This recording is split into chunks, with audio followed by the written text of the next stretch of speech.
సమర్థ సద్గురు సాయినాథ్ మహారాజ్ కి జై. ఏమని అడిగేది సాయిని, ఏమని కోరేది, ఏమని అడిగేది సాయిని, ఏమని కోరేది.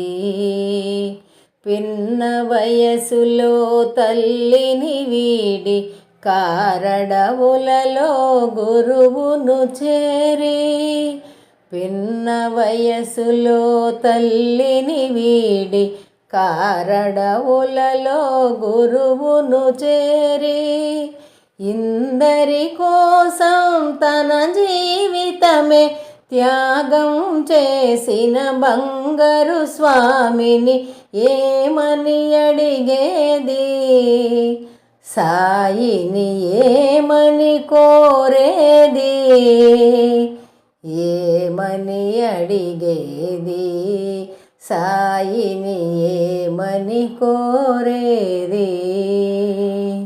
ఆటపాటలు గడిపే వయసున తోడుగా పరులే ఎవ్వరు లేక, ఆటపాటలు గడిపే వయసున తోడుగా పరులే ఎవ్వరు లేక, వేళకు కంటికి నిదురే లేక కటిక నేలపై తూలిన స్వామిని ఏమని అడిగేది సాయిని, ఏమని కోరేది, ఏమని అడిగేది సాయిని, ఏమని కోరేది.